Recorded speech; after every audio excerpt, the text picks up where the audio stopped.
Bueno, buenos días. Vamos a dar comienzo a la clase. Por ahora estás, Gabriel, solamente conectado. No sé si me podés escuchar. Voy a compartir la presentación y bueno, cualquier duda vos me vas consultando. Igualmente va a quedar grabada esta presentación, ¿sí? Bueno, la idea de la clase de hoy era revisar. Hola, ¿me escuchás, Gabriel? Sí, buen día, profe. Bueno, de 10. Bueno, la idea de la clase de hoy era revisar un poquito los conceptos centrales de los módulos 1 y 2. Hay previstos en el curso de verano dos clases. La próxima va a abarcar los módulos 3 y 4. Es una revisión, digamos, de los conceptos fundamentales que ustedes necesitan para el abordaje de los trabajos prácticos. No estoy revisando todos los contenidos porque son muchos y no nos daría el tiempo, digamos. Pero bueno, si tienen alguna duda sobre las actividades y demás, me pueden ir consultando, ¿sí? Entonces vamos a revisar hoy un poco los conceptos, como les decía, del módulo 1 y 2 y vamos a dar algunas pautas para los trabajos prácticos que ustedes deben entregar, ¿sí?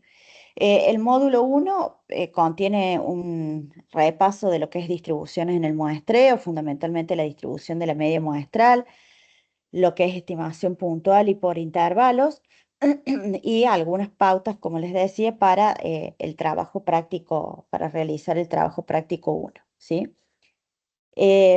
Bueno, para introducirnos en distribuciones del muestreo, tendríamos que recordar un poco lo que hemos trabajado en los módulos, digamos, de herramientas matemáticas 3, o sea, estadística 1, en el sentido de que las variables que tienen asociadas distribuciones de probabilidad se denominan variables aleatorias, ¿sí?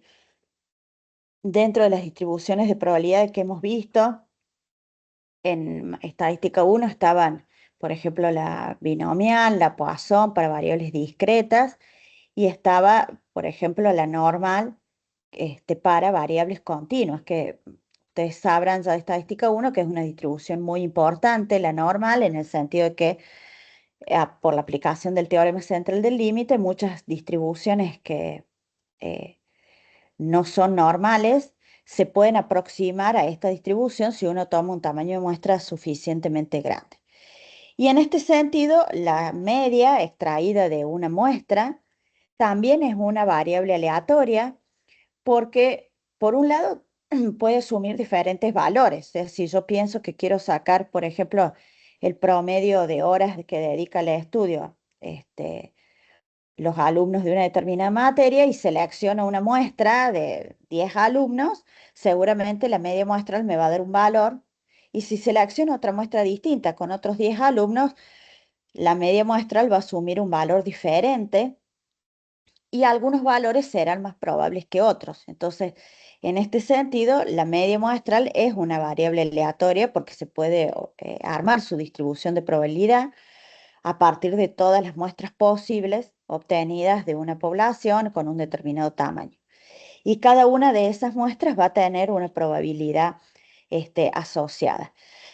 Si uno estudia empíricamente, digamos, la distribución de la media muestral, vamos a ver que podemos conocer cuál es su propia media, o sea, la esperanza de la media muestral, y cuáles son sus parámetros, o sea, qué distribución tiene según las características de la población.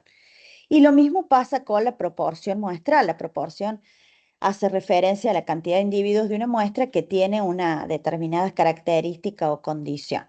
Acá pasa lo mismo. Si yo, por ejemplo, quiero determinar la proporción de alumnos que trabajan y tomo una muestra de 10 alumnos, la proporción me va a dar un valor y seguramente si cambio la muestra por otros 10 alumnos, el valor de esa proporción va a ser diferente. Y cada valor va a tener asociado una probabilidad de ocurrencia, o sea que la proporción también es una variable aleatoria. O sea que vamos a trabajar con diferentes variables aleatorias, fundamentalmente con la media muestral. La media muestra, entonces dijimos, es una variable aleatoria que asume distintos valores según la muestra que se tome y cada valor tiene asociado una probabilidad de ocurrencia. Ahora nos interesaba determinar qué distribución tenía esa media muestral. Entonces, si la distribución de la cual, la población de la cual yo tomo los datos es normal, la media muestral también va a tener distribución normal, ¿sí? Sin importar el tamaño de la muestra. Ahora, si la población de la cual yo tomo la muestra no tiene distribución normal, voy a necesitar aplicar el teorema central del límite, que me dice que si el tamaño de la muestra es lo suficientemente grande, en la práctica se toma que el tamaño de la muestra sea mayor o igual que 30, esa distribución se va a aproximar a la distribución normal. Por eso se dice que asintóticamente va a ser normal. Si la población de partida no es normal, pero el tamaño de la muestra es lo suficientemente grande. O sea que se pueden presentar dos situaciones, que yo tenga una distribución normal de partida y en ese caso la media muestral también tiene distribución normal para cualquier tamaño de muestra, o bien que tenga una distribución de partida que no es normal y en ese caso voy a requerir un tamaño de muestra mayor que 30 para aproximarme a la distribución normal, ¿sí? Empíricamente también está probado que la media muestral tiene esperanza o media igual a la media de la población, que se simboliza por mu, y que su desviación estándar es la desviación estándar de la población dividido la raíz cuadrada del tamaño de muestra, ¿sí?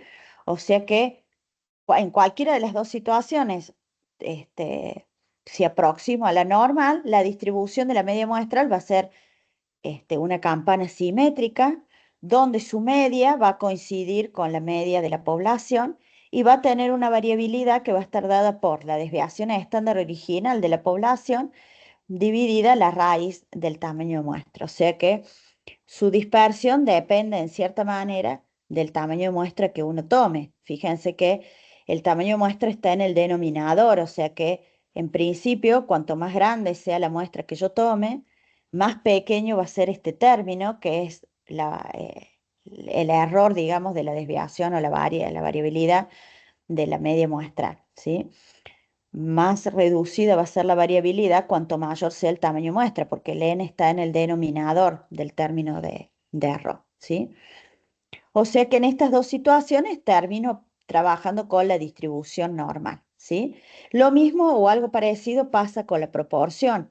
El teorema central del límite me dice que si el tamaño muestra es suficientemente grande, acá la condición no es que n sea mayor que 30, sino que n por p, que es la proporción, y n por q, que si ustedes se acuerdan de la binomial, el q era 1 menos p, el complemento de p, sean mayores ambas, mayores o iguales que 5. O sea, acá la condición en la proporción, cuando yo trabajo con la proporción, no es que el tamaño de muestra sea mayor que 30, sino que el tamaño de muestra por P y el tamaño de muestra por Q, o sea, por 1 menos P, sean ambos mayores o iguales que 5. ¿Sí? Fíjense que dice I, o sea que se tienen que cumplir ambas condiciones.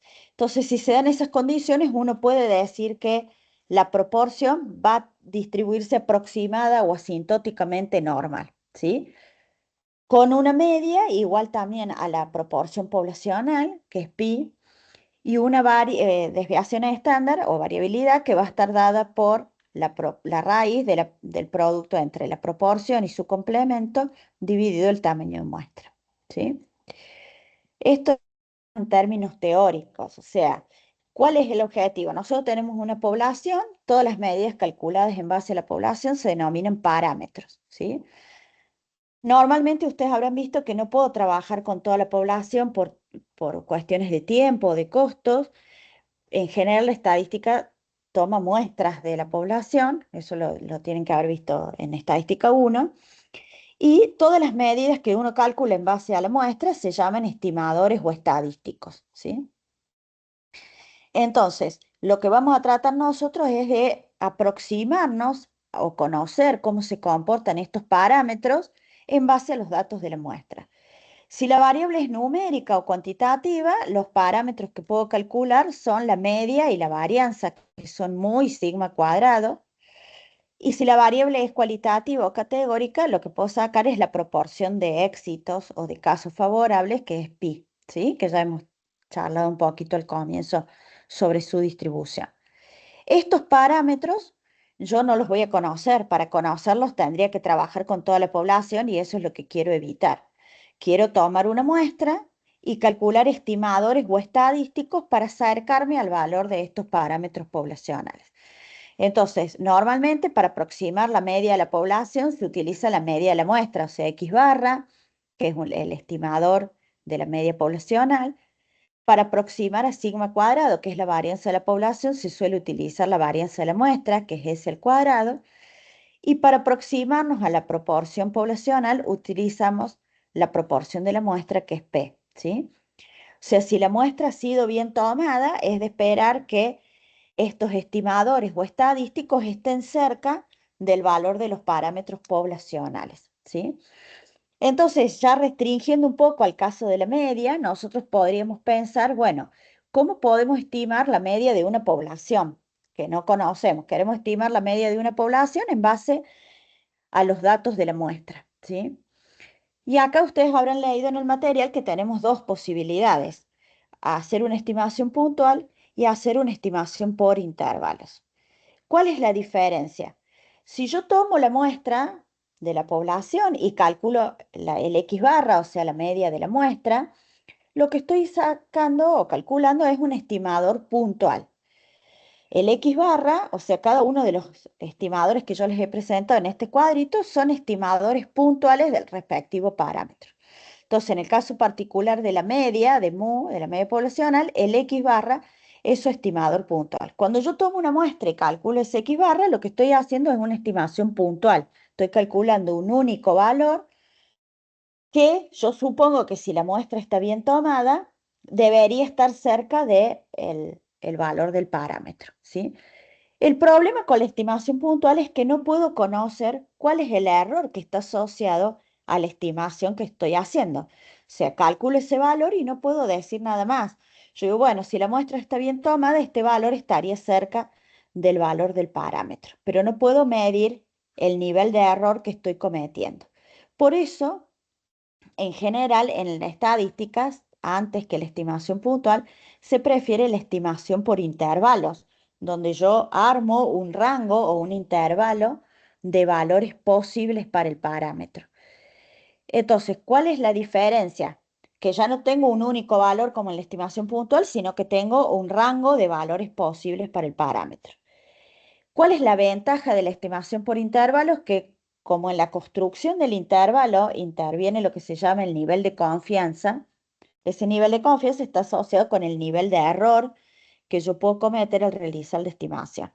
Entonces, cuando trabajo con el intervalo, puedo conocer información acerca de el error de estimación, o sea, qué tan cerca está el estimador del parámetro poblacional que yo quiero estimar, ¿sí? O sea, pierdo en precisión porque ya no tengo un único valor como la estimación puntual, sino que tengo un intervalo de valores posibles para el parámetro, pero gano en el conocimiento del error que puedo cometer al realizar la estimación. Por eso, en general, ustedes van a ver que se trabaja con la estimación por intervalos, ¿sí? Que es un poco lo que ustedes tienen que trabajar en la actividad, ¿sí? Pensando en el primer caso, el más simple, donde yo quiero construir un intervalo de confianza para la media de una determinada población, acá puedo tener dos situaciones. Si la población de la cual se toman los datos es normal, y yo conozco la varianza de la población, o sea, sigma al cuadrado, puedo trabajar con la distribución normal, ¿sí? De manera que el intervalo de confianza va a estar dado por la media, más o menos, según el límite que quiera calcular del intervalo, un valor de z, que esto ustedes ya aprendieron en estadística 1, es un valor que busco en la tabla de la normal, por sigma sobre raíz de n, ¿sí?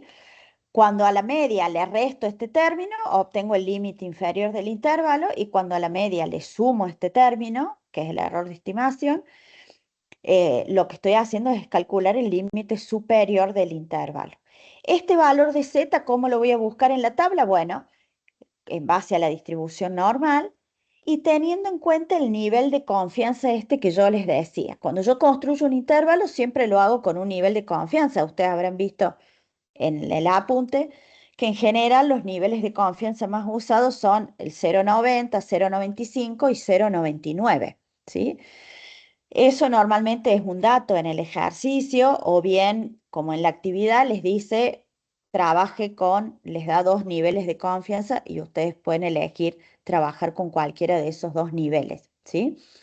Esos niveles que reflejan la probabilidad, digamos, de que el intervalo incluya al verdadero valor del parámetro, ¿sí?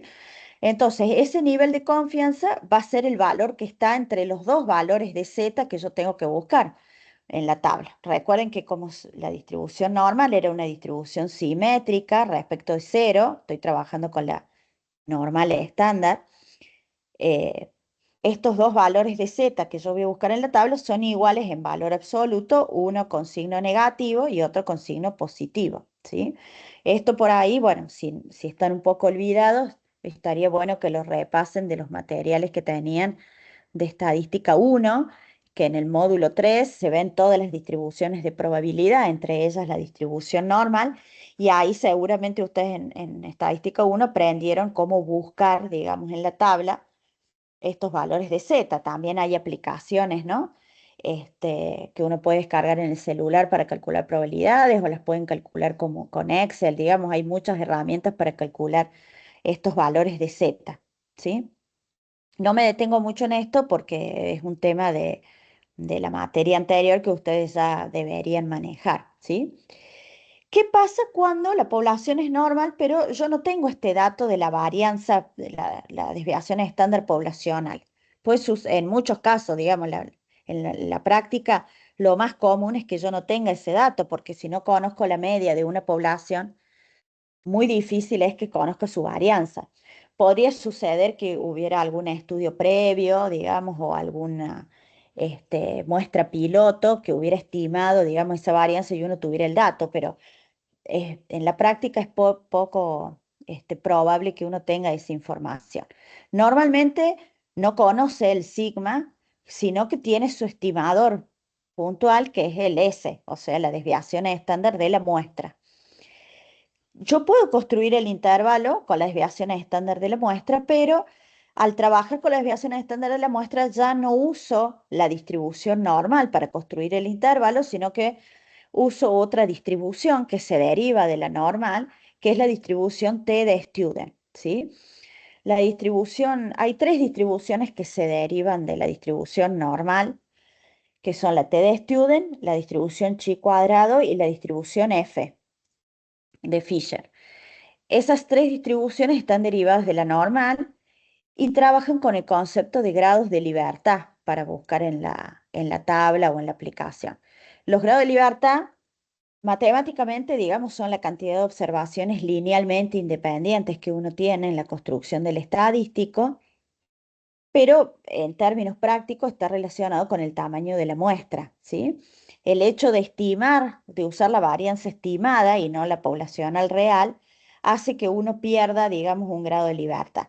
Entonces, la construcción del intervalo en cuanto a la forma es bastante parecida a la anterior, pero fíjense que acá, para la construcción de los límites, en lugar de buscar estos valores en la tabla de la norma, hay que buscarlos en la tabla de la T de Student con n-1 grado de libertad, o sea, el tamaño de la muestra menos 1, ¿sí?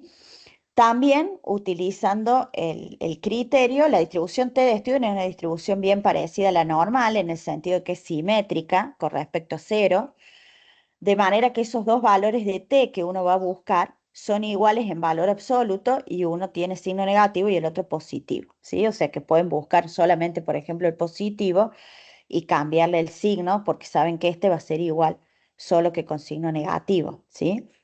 Esta distribución es igual a la normal, o sea, simétrica respecto de cero.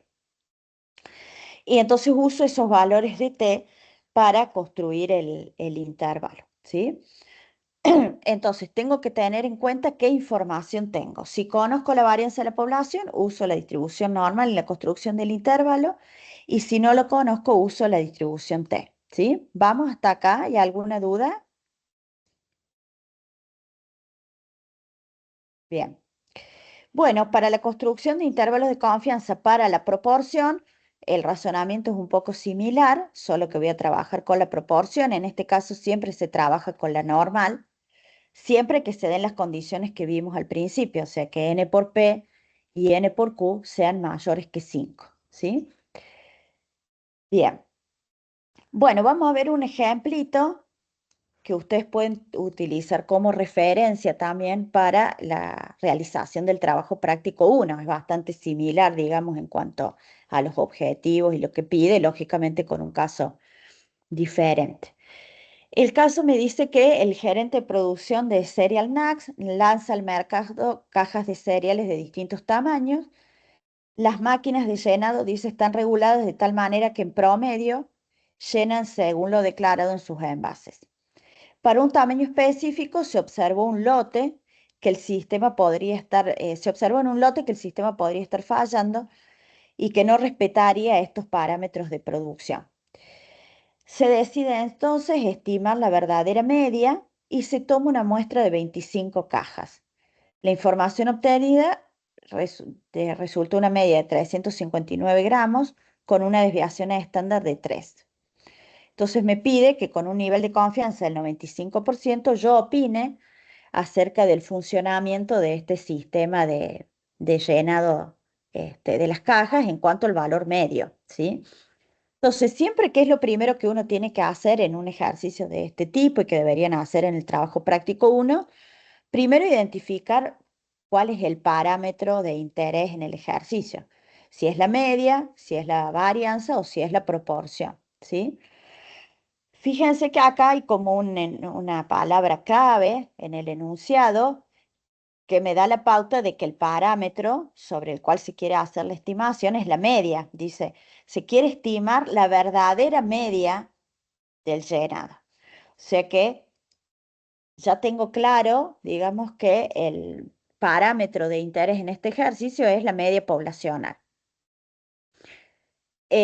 Como ya dijimos, entre una estimación puntual y una estimación por intervalos, siempre conviene la estimación por intervalos porque yo puedo conocer o dar información sobre el nivel de error que se está cometiendo al realizar la estimación, ¿sí?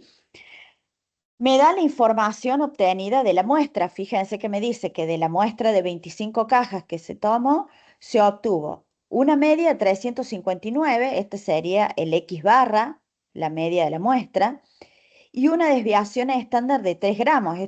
Esta es la desviación estándar muestral, o sea, S, ¿sí?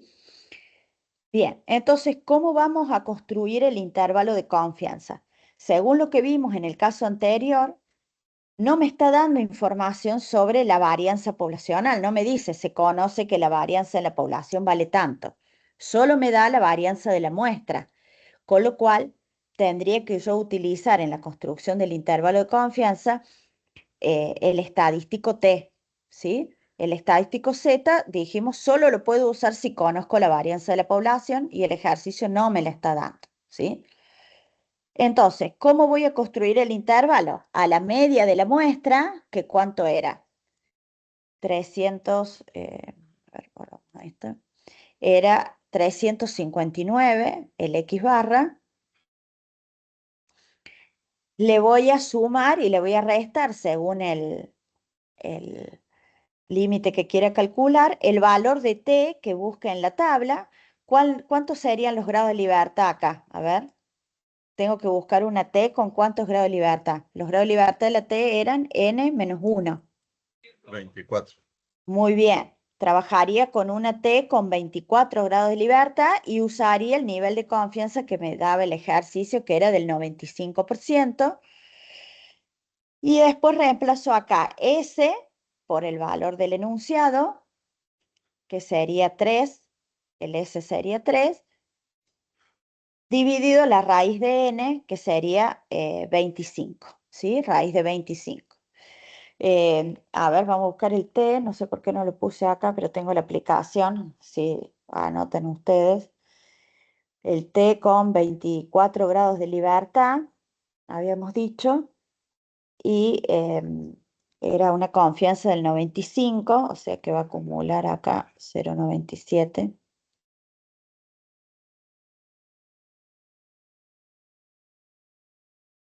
sería 2,064, redondeando, ¿sí? Ese sería el valor de t más menos 2,064. Ese sería el valor de t eh, que utilizaría para la construcción de los intervalos con una confianza del 95%.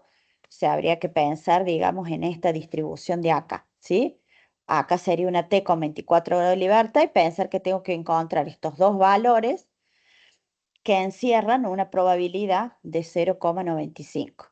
Uno va a ser negativo y otro va a ser positivo, pero iguales en valor absoluto, ¿sí? Bien, entonces una vez que resuelvo y construyo, digamos, resuelvo los dos límites, obtengo, digamos, un intervalo donde el límite inferior es 357,76 y el superior 360,24, ¿sí? Entonces, ¿cómo se interpretaría este intervalo? ¿Qué les parece? Yo ahí les puse tres alternativas. La primera dice hay una probabilidad del 95% de que la media poblacional del llenado de las cajas esté entre esos dos valores. La B dice hay una confianza del 95% de que el intervalo contenga a la media poblacional del llenado de las cajas.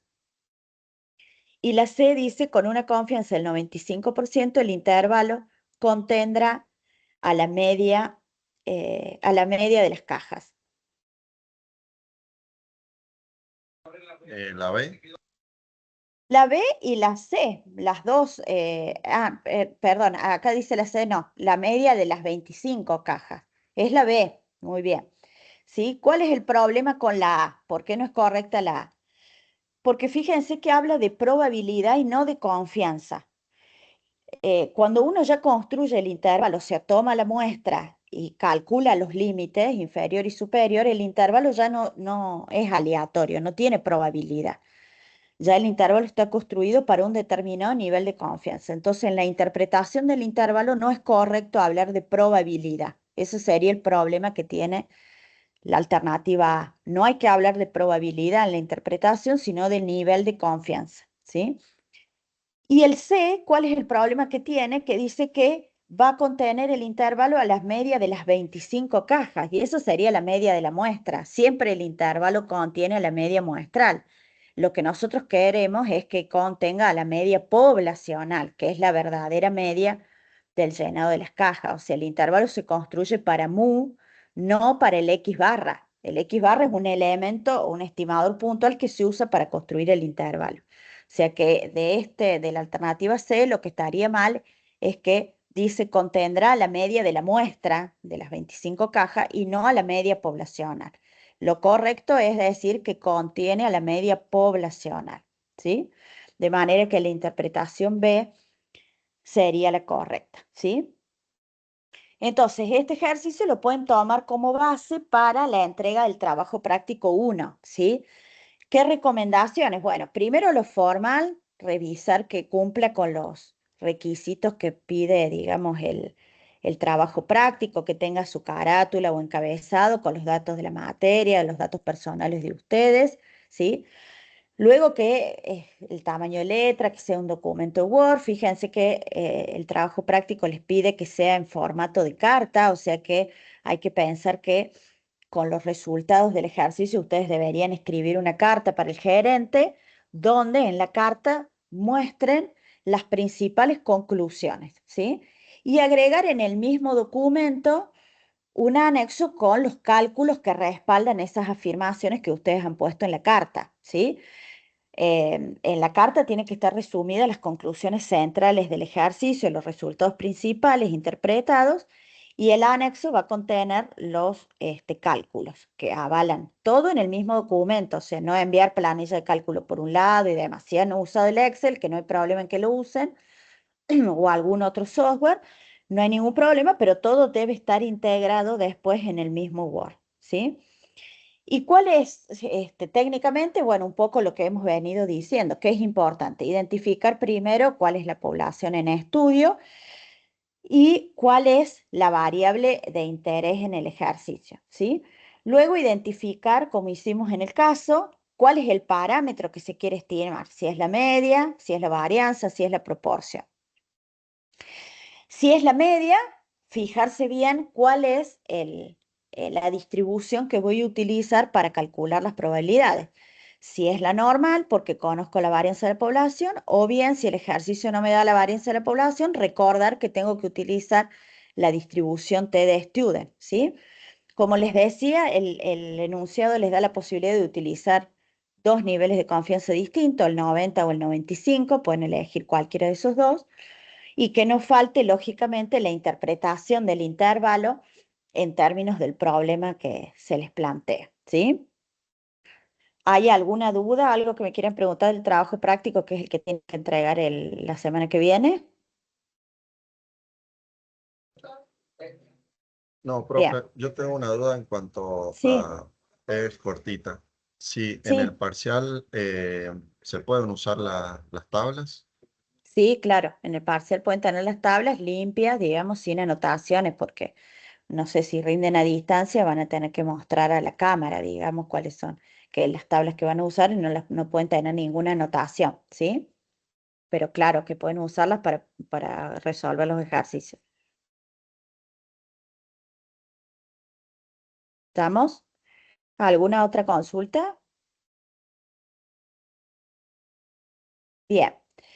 Bueno, no sé si habrán empezado ya a ver el módulo 2, pero bueno, esta clase abarca, digamos, esos dos módulos, porque ya las otras responden a los módulos 3 y 4, así que les voy a hacer como si no lo han visto, digamos, pueden después rever el video o consultar este material. Vamos a hacer una pequeña introducción a los casos de prueba de hipótesis, y vamos a ver algún caso similar al que ustedes tienen que trabajar en el trabajo práctico 2, ¿sí? Nosotros hemos estado viendo recién que el objetivo era estimar un parámetro en el módulo 1, ya sea mediante un solo número, haciendo una estimación puntual, o mediante un intervalo o rango de valores cuando hacíamos la estimación por intervalos. Pero hay otros casos donde el objetivo no es estimar el valor de un parámetro, sino poner a prueba dos afirmaciones contrarias sobre el valor del parámetro. O sea, eh, estos métodos, que forman parte también de la inferencia estadística, se denominan pruebas de hipótesis. Yo tengo acá una hipótesis sobre el valor, un valor posible o un comportamiento posible para el valor del parámetro, ¿sí? No quiero estimar el parámetro, sino que quiero corroborar dos hipótesis que son contradictorias. Una hipótesis estadística es un supuesto acerca de alguna característica de la población, ¿sí? Hay distintos tipos de pruebas de hipótesis para comparar un parámetro contra un valor. Hay pruebas de hipótesis de comparación de parámetros, cuando lo que me interesa es comparar los parámetros de dos grupos. Y después hay otros tipos de pruebas de hipótesis que ustedes no los ven, pero que están relacionados con la distribución, por ejemplo, que tiene una variable en la población, ¿sí? O sea, hay muchos casos, es una herramienta estadística muy utilizada, la prueba de hipótesis. Entonces, lo importante es, bueno, que ustedes sepan en general cómo funcionan las pruebas de hipótesis y que después, para un caso particular, consultan la bibliografía y lo pueden aplicar al caso concreto que deseen analizar, ¿sí? Como yo les decía, en este tipo de procedimientos hay dos hipótesis. Una primera hipótesis que se llama hipótesis nula, que normalmente se simboliza con H sub 0, ¿sí? Que es la afirmación de lo que en principio se supone que es cierto, ¿sí? Lo que se llama el statu quo, lo que viene pasando, digamos, hasta el momento. Y la hipótesis contraria, que se llama hipótesis alternativa, que la pueden denotar H1 o H sub A, las dos términos se usan en la bibliografía, que digamos es contraria a lo que establece la hipótesis nula y que normalmente está vinculada con lo que uno quiere probar, ¿sí? Lo que uno quiere probar, para lo cual hace la prueba de hipótesis, va en la hipótesis alternativa.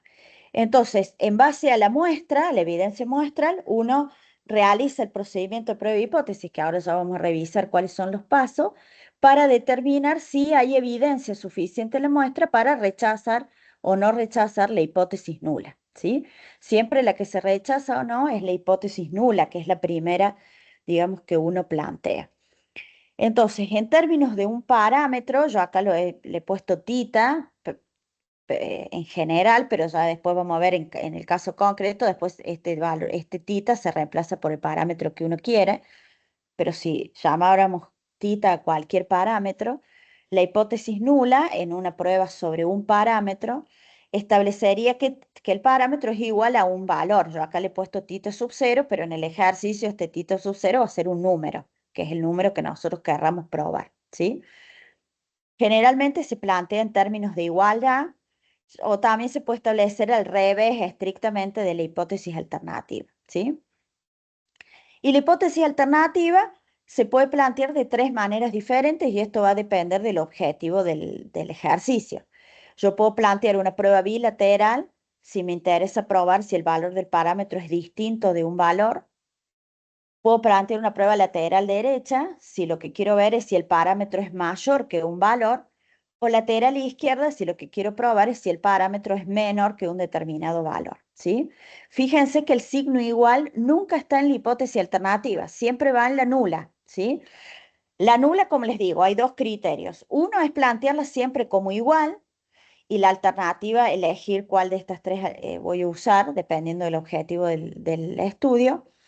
Otro criterio es que la nula sea exactamente lo contrario de la alternativa. Entonces, si planteo que la alternativa es que el parámetro es distinto de un valor, la nula es esta.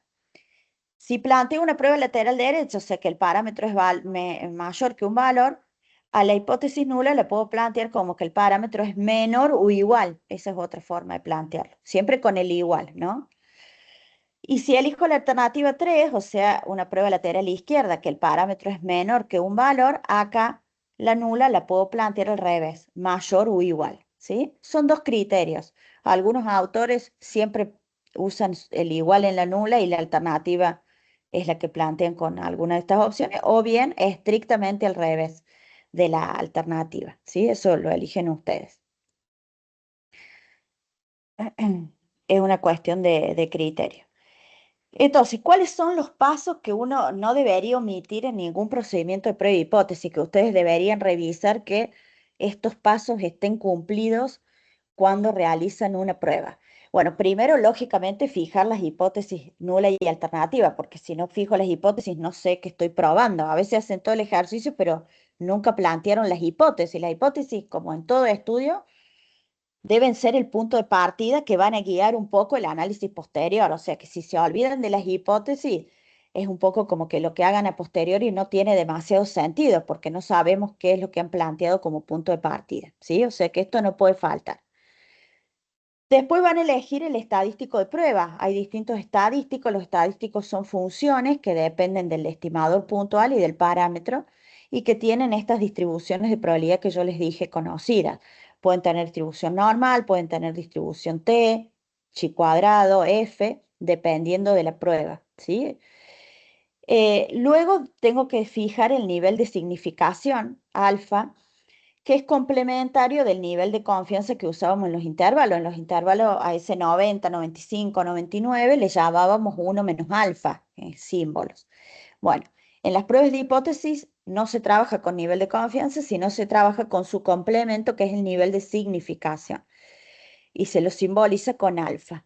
Esos niveles de significación, los más usados, son los complementarios de los niveles de confianza, el 1%, el 5% y el 10%, ¿sí? Luego ya vamos a ver que se determinan zonas de rechazo y no rechazo de la hipótesis nula, que dependen de la distribución del estadístico, depende de cómo yo haya planteado la hipótesis alternativa, ¿sí?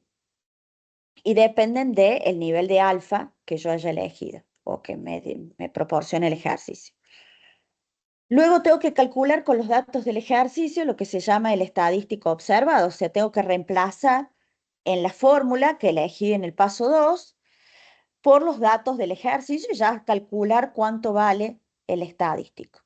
Luego lo que voy a hacer es comparar el estadístico observado que calculé en el punto 5 con él o los valores críticos, que son los valores que separan las zonas de rechazo y no rechazo de la hipótesis nula, y eso me va a permitir tomar la decisión. La decisión será rechazar o no rechazar la hipótesis nula, y luego tengo que interpretar esa decisión en términos del problema, ¿sí? Entonces es importante que ustedes revisen siempre que no falte ninguno de estos pasos, digamos, en el procedimiento de la prueba de hipótesis, porque todos son importantes y todos cumplen, digamos, una función, hacen, digamos, a la interpretación del ejercicio. Entonces, en la resolución del caso que tienen en el trabajo práctico 2, bueno, revisan que no hayamos omitido ninguno de estos pasos, ¿sí? Entonces, vamos a ver un ejemplito sencillo sobre una prueba de hipótesis para la media, ¿sí? Dice, a los dueños de un restaurante boutique les interesa determinar si realizan la inversión de comprar un nuevo horno para la cocción de pizzas. Según el análisis de los costos de inversión, la amortización y recupero de la inversión, la incorporación del nuevo horno será rentable solo si logran vender más de 37 pizzas de 8 porciones por día. Durante los últimos 21 días que el local estuvo abierto, en algunos días se vendieron menos de 37 y en otros más. En promedio, dice, se vendieron 38,3 pizzas por día con una desviación estándar de 4,2 pizzas. Con un nivel de significación del 5% y asumiendo que las ventas de pizzas siguen una distribución normal, ¿cómo podríamos asesorar al restaurante para que realice la inversión? ¿Sí? Fíjense que primero lo que le interesa al restaurante, ¿cuál es el objetivo del estudio? Bueno, saber si en promedio venden más de 37 pizzas o no por día, ¿sí? O sea que el parámetro de interés acá es la media. Lo que yo quiero saber es si realmente se venden más de 37 pizzas, ese es el objetivo para el cual voy a hacer la pizza, porque me dice, bueno, algunos días se venden menos, otros más. Yo quiero saber si en promedio y en términos estadísticos significativos, digamos, puedo decir que hay evidencias de que la mayoría de los días voy a vender más de 37 pizzas. Entonces, la hipótesis alternativa planteo el objetivo del estudio, ¿sí? Lo que quiero saber es si la media poblacional MU es mayor que 37. Ese es el objetivo de mi prueba. Y como les decía, la hipótesis nula puede ser igual a 37 o bien lo estrictamente contrario a la alternativa. En este caso está planteado como lo estrictamente contrario, menor o igual que 37, ¿sí? Recuerden que siempre el igual va en la hipótesis nula, nunca va en la hipótesis alternativa, ¿sí? ¿Se entiende entonces el planteo de las hipótesis? ¿Hay alguna duda? No, profe. Bien. Bueno, entonces hemos cumplido el paso 1, digamos, del procedimiento. ¿Qué decía después el paso 2? Elija cuál el estadístico que va a utilizar. En este caso, fíjense, teníamos los dos estadísticos, son los mismos que usamos en los intervalos de confianza. Decíamos, bueno, si yo conociera la varianza de la población, podría trabajar con el estadístico Z, que tiene distribución normal, y si no la conozco, tengo que trabajar con el estadístico T de student, que tiene distribución T, ¿sí?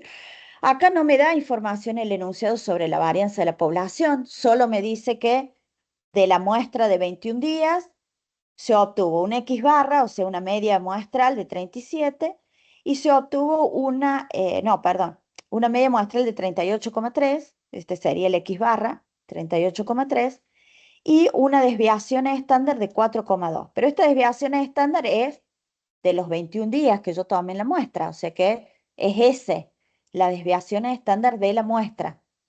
Por lo tanto, tengo que usar el estadístico T. No conozco la varianza de la población. Uso el estadístico T, que se deriva de la distribución normal. No hay problema porque me aclara el enunciado que las piezas siguen una distribución normal, que es un requisito para usar este estadístico. Entonces defino que el estadístico a utilizar es el estadístico T con n-1 grado de libertad, ¿sí? Después que me decía los pasos, elegir el nivel de significación, no lo tengo que elegir porque ya me lo da en el enunciado, me dice que trabaje con un nivel de significación de 0,05 o del 5%, ¿sí? El paso 4 era determinar las zonas de rechazo y no rechazo de la hipótesis nula. Entonces, ¿qué significa eso? De acuerdo con el tipo de prueba, yo voy a tener diferentes localizaciones de las zonas de rechazo y no rechazo, ¿sí? Cuando la prueba es lateral derecha, se ve que se me fue la... tenía una diapositiva, bueno, no la veo acá. Cuando la prueba es lateral derecha, la zona de rechazo, que sería lo que está en blanco, está ubicada a la derecha de la distribución, ¿sí? Y la zona de no rechazo, que sería lo que está pintado de azul, a la izquierda. Cuando tengo una prueba lateral izquierda es al revés, la parte blanca, o sea, la zona de rechazo de la hipótesis nula está a la izquierda y la zona de no rechazo a la derecha. Y cuando la prueba es bilateral, la zona de rechazo está dividida en las dos colas de la distribución. Acá como tengo una prueba lateral derecha, recuerden que el tipo de prueba lo determina la H1, la hipótesis alternativa, como está planteado que el parámetro es mayor que un valor, es una prueba lateral derecha. Entonces, la zona de rechazo va a estar ubicada a la derecha de la distribución, ¿sí? Entonces, acá en la parte celeste, ¿qué probabilidad voy a tener? 0,95, que es el complemento del nivel de significación. Y en la parte blanca, en la zona de rechazo, voy a tener 0,05, que es el nivel de significación que me indica el ejercicio. Entonces, con esa información, voy a tener además una distribución T con 20 grados de libertad, porque el tamaño de la muestra es 21 días. Entonces, sabiendo que tengo una distribución T con 20 grados de libertad, que tengo 0,95 probabilidad en la parte azul y 0,05 en el resto, busco en la tabla de la T el valor crítico que se llama. El valor crítico es el valor que separa estas zonas de rechazo y no rechazo. Este valor en la tabla me da 1,725, ¿sí? En la tabla de la T de Student con 20 grados de libertad. Entonces, ¿qué tenía que hacer? Ya busqué el valor crítico, o sea, determiné la zona de rechazo y no rechazo. Ahora me dice, calcule el estadístico observado. ¿Qué significa eso? Que en esta fórmula que yo elegí en un paso anterior, tengo que reemplazar cada término por los datos del ejercicio y hacer el cálculo, ¿sí? Entonces, al X barra, la media muestra, la voy a reemplazar por 38,3, que es el dato que me da el enunciado, menos la media que estoy poniendo en la hipótesis nula, que es 37, dividido la desviación estándar de la muestra, que también me la da en el enunciado, es 4,2, dividido la raíz del tamaño de muestra, que es 21, ¿sí? Cuando resuelvo este cociente, me da el estadístico observado 1,42. Entonces, ¿cuál era el paso que seguía? Me dice, bueno, compare ahora ese valor que calculó del estadístico observado con el o los valores críticos. Nosotros tenemos uno solo porque tenemos una prueba unilateral. Entonces, este valor 1,42, fíjense, ¿está en la zona blanca o en la zona azul? ¿Qué les parece? El valor que separa la zona blanca de la zona azul es el que buscamos en la tabla, es 1,72. No, zona azul. En la zona azul, esa zona azul es lo que llamamos zona de no rechazo de la hipótesis nula, ¿sí? Si me hubiera caído en la zona blanca, era la zona de rechazo, pero me cayó en la zona azul. ¿Qué significa eso? Que la muestra no da evidencias para rechazar la hipótesis nula. No rechazo, en este caso, la hipótesis nula, porque el T observado cae en la zona de no rechazo, y por lo tanto, si no rechazo la hipótesis nula, ¿qué estoy diciendo? ¿Debería esta empresa invertir en el horno nuevo o no? ¿Qué les parece? ¿Qué me decía la hipótesis nula? Que en promedio vende menos o igual que 37 pizzas por semana. Por lo tanto, en términos del problema, ¿qué estoy diciendo? Si yo no rechazo la hipótesis nula, lo que estoy diciendo es que es cierto eso, lo que establece H0. Y H0 me dice que en promedio se venden menos de 37 pizzas por semana. Por lo tanto, esta empresa, el consejo que deberían darle ustedes es no invertir en el horno nuevo porque no hay evidencias de que venda en promedio más de 37 pizzas por semana. ¿Se entiende? Sí. No rechace la hipótesis nula. Si lo hubiera rechazado, estaría aceptando implícitamente lo que dice la otra hipótesis, que es la hipótesis alternativa, y ahí sí podría decir, bueno, hay evidencia de que la media poblacional es mayor a 37. Pero en nuestro caso, no rechazamos la hipótesis nula, por lo tanto, la decisión o lo que le deberíamos transmitir, digamos, a esta empresa es que no hay evidencias de que vendan más de 37 pizzas en promedio por semana y por lo tanto no deberían realizar la inversión en el horno, ¿sí? Esa es la interpretación en términos del problema, porque si yo le presento esto a la persona que me encargó el estudio, yo no le puedo decir, no rechace la hipótesis nula. Seguramente el dueño del restaurante no tiene idea de qué le estoy hablando. Eso es en términos estadísticos, eso va en el anexo como cálculos complementarios, pero lo que yo le voy a informar al dueño del restaurante es que no hay evidencias de que en promedio venda más de 37 pizzas por semana. Esta es la información que yo le debo dar, esa es la interpretación que interesa en términos del problema, ¿sí? O sea que en términos del ejercicio, digamos, del trabajo práctico 2 es lo que ustedes deberían poner en la carta al gerente. El gerente no le interesa si rechazaron o no rechazaron una hipótesis porque tampoco sabe qué hipótesis plantearon. Eso va en el anexo de justificación. Lo que le interesa al gerente son las conclusiones en términos del problema. ¿Qué decisión tiene que tomar? ¿Qué evidencias dio la muestra? ¿Se entiende? Bien, bueno, como en todo este procedimiento de inferencia estadística hay probabilidades de error, digamos, en las pruebas de hipótesis pueden cometerse dos tipos de errores, los errores tipo uno y los errores tipo 2, ¿sí? Recuerden que la hipótesis nula, como vimos, puede ser cierta o puede ser falsa y yo puedo tomar dos decisiones cuando hago la prueba, rechazar o no rechazar. Entonces de eso derivan cuatro situaciones que se pueden dar. Si la hipótesis nula es cierta y yo la rechazo, ahí me estoy equivocando, porque si era verdadera no la debería haber rechazado y estoy cometiendo el error de tipo uno que tiene una probabilidad de alfa, ¿sí? El nivel de significación. Si la hipótesis nula es cierta y yo no la rechazo, estoy tomando ahí la decisión correcta y la probabilidad de esa decisión correcta es el complemento, uno menos alfa, que es lo que llamábamos nivel de confianza en los intervalos, ¿sí? Ahora, si la hipótesis nula es falsa y yo la rechazo, ahí estoy tomando la decisión correcta. Si es falsa, está bien que la rechazara. Y la probabilidad de esa decisión correcta es uno menos beta. Y si la hipótesis nula es falsa y yo no la rechazo, ahí me estoy equivocando porque debería haberla rechazado y puedo cometer el error de tipo 2 que tiene una probabilidad de beta, ¿sí?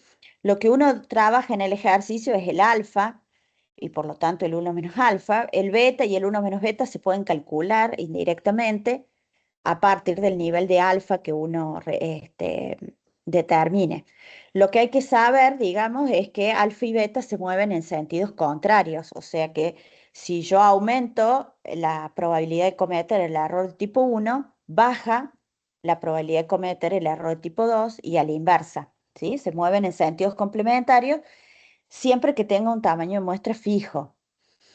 Es la única forma de bajar los dos tipos de errores al mismo tiempo en una prueba de hipótesis es aumentando el tamaño de la muestra. Pero si el tamaño de la muestra está fijo, no lo puedo modificar. Hay que saber que cuanto más alto sea el alfa que yo tome, más bajo va a ser el beta y a la inversa, ¿sí? Bien. Después hay otros casos donde yo les decía que el interés no es como el que vimos recién de determinar si la media era igual a un valor, sino comparar los parámetros de dos grupos, ¿sí? O de dos poblaciones. Estas se llaman pruebas de comparación de parámetros. Entonces acá, en este caso, yo dice que los dueños de un restaurante boutique tienen dos sucursales, una en zona sur y otra en zona norte. En los últimos 21 días, en el barrio sur el promedio de gasto por mesa entre 81 mesas elegidas al azar fue $18,2, con una desviación estándar de 3,7, mientras que en la zona norte se eligieron 64 mesas aleatoriamente, el promedio de gasto fue 13,9 y la desviación estándar fue $4,5. Y nos pide acá que analicemos si el gasto promedio en esas dos sucursales son diferentes o no, ¿sí? O sea, ellos quieren saber si hay diferencias estadísticamente significativas en los tickets promedio entre las dos sucursales, ¿sí? Entonces, fíjense que acá el objetivo no es comparar la media contra un valor, como hicimos en el caso anterior, sino comparar las medias de dos grupos, en este caso las dos sucursales que tiene la empresa. Entonces, el planteo de las hipótesis, en la hipótesis nula yo planteo que las medias de los dos grupos son iguales, de los dos restaurantes, de los dos locales, y en la hipótesis alternativa que son diferentes. Fíjense que no nos dice si se quiere saber si una es mayor que la otra, solo dice que quiere saber si son distintas. Entonces, si yo quisiera saber si una es mayor que la otra, puedo plantear acá, como en el caso anterior, mayor o menor, ¿sí? Pero acá hemos planteado una prueba bilateral porque el enunciado nos dice solo se quiere saber si hay diferencias entre ambos grupos, ¿sí? Entonces, siempre respetando los pasos, planteo las hipótesis, elijo el estadístico de prueba, ¿sí? Acá, en los casos de comparación, los estadísticos, fíjense, son bastante más complicados que en el caso de una sola población, porque trabajan con las medias y las varianzas de los dos grupos, ¿sí? En este caso, como el ejercicio me dice que se sabe que las varianzas poblacionales son iguales, corresponde usar este estadístico que yo les he presentado acá, que es un estadístico que tiene distribución T de Student, con N1 más N2 menos 2 grados de libertad, ¿sí? Eso lo pueden consultar en la bibliografía, o sea, de acuerdo con las características que tenga la población y los datos que uno conozca, hay distintos estadísticos que se pueden utilizar, sobre todo en el caso de las medias. En el caso de los otros parámetros, generalmente hay un solo estadístico, pero en el caso de las medias está el estadístico normal, como vimos en el caso anterior, y también hay estadísticos con distribución T, ¿sí? Este es el estadístico con distribución que corresponde utilizar si las varianzas poblacionales son iguales. Entonces, después reemplazo en la fórmula por los datos del ejercicio. O sea, acá el x/1 será la media de la primera zona, ¿sí? 18,2. Y el x/2 será la media del gasto en la otra sucursal, 13,9, ¿sí?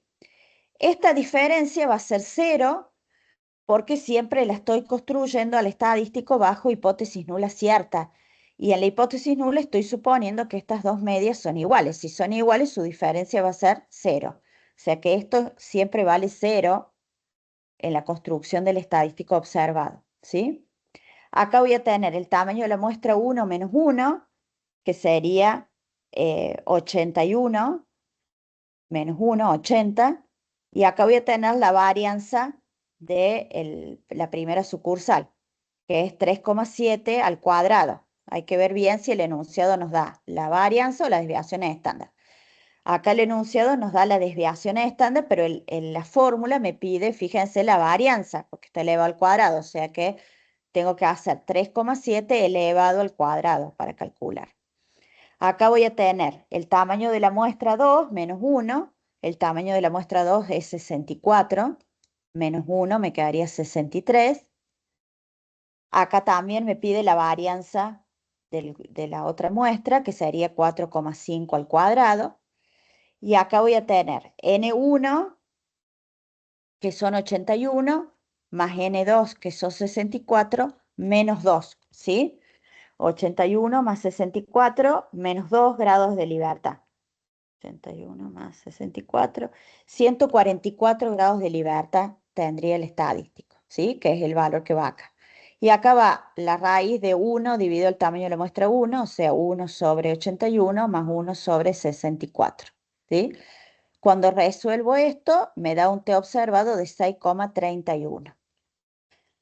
Luego, fíjense que acá la zona de rechazo, como es una prueba bilateral, la parte blanca la tengo dividida en los dos extremos de la distribución. O sea que acá voy a tener dos valores críticos, uno negativo y otro positivo, porque esta distribución es simétrica respecto al cero, entonces el valor que tengo a la derecha es positivo y el valor que voy a tener acá a la izquierda del cero es negativo, pero son iguales en valor absoluto. Entonces voy a buscar en la tabla de la T estos dos valores que me separan la parte blanca de la parte azul, con 144 grados de libertad y acá 0,95, porque la parte azul siempre va 1 menos alfa.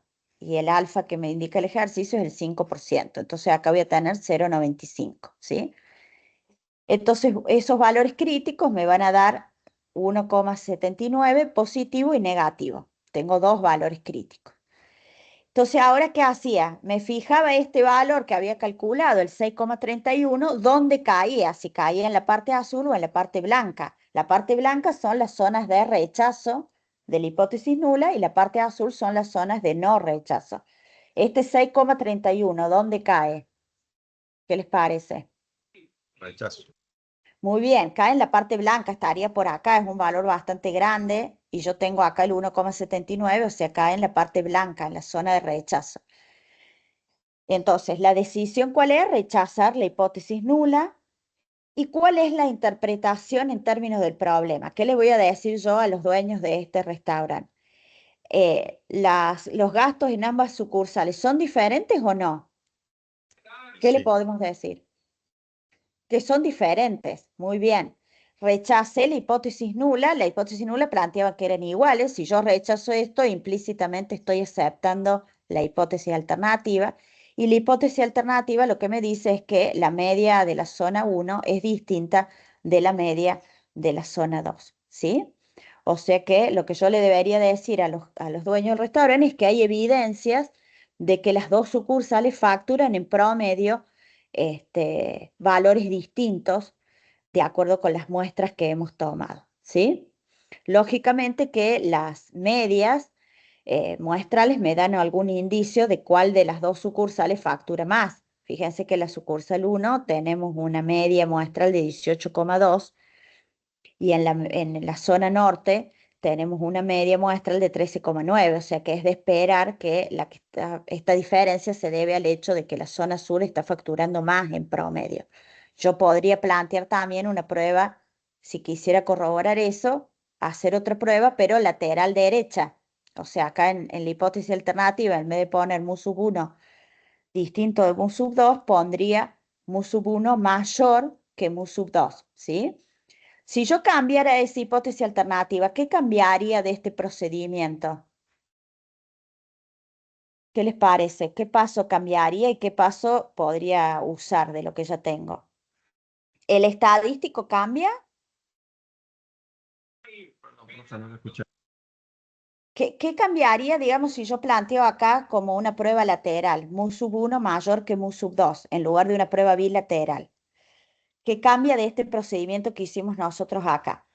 El estadístico no cambia, es el mismo, ¿sí? O sea que este T observado va a ser el mismo. Sus valores no dependen de que yo plantee una prueba bilateral o lateral derecha, ¿sí? Lo que va a cambiar es este gráfico. Ya no voy a tener la zona de rechazo dividida en dos partes, sino que voy a tener toda la zona de rechazo acá, como en el La caso derecha. anterior que vimos, a la derecha. Entonces, en lugar de tener dos valores críticos, voy a tener uno solo. Voy a tener que buscar de nuevo en la tabla cuál sería el valor crítico, que no va a ser este mismo, para 144 grados de libertad, pero acumulando toda la zona de rechazo a la derecha de la distribución, ¿sí? Y en ese caso podría corroborar si la sospecha que yo tengo de que la sucursal sur vende más que la sucursal norte es cierta o no. Haciendo esa prueba lateral derecha, yo podría corroborar eso, ¿sí? Solo cambiando, buscando un nuevo valor crítico en la tabla y usando el cálculo que yo tengo del valor observado, ¿sí? ¿Se entiende? Sí, Bien. Bueno, entonces, ¿cuáles serían los consejos? Un poco este caso que yo les planteo, el último es bastante parecido a los casos que ustedes tienen que resolver en el trabajo práctico 2, ¿sí?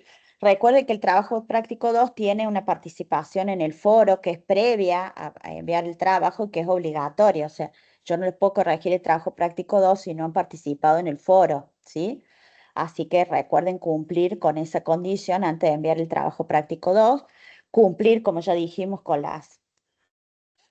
la parte formal, o sea, que tenga su carátula, que cumpla con el tamaño de la letra, que esté en formato carta, ¿sí? En la carta voy a establecer las conclusiones más importantes para el gerente y después incluiré un anexo con los cálculos, ¿sí? Tienen que estar el anexo con los cálculos porque tengo que justificar, yo tengo que poder revisarles, digamos, lo que han informado en la carta. La carta va a sintetizar las conclusiones más importantes, pero en el anexo tiene que estar desarrollado paso por paso como hemos hecho en el ejercicio, ¿sí?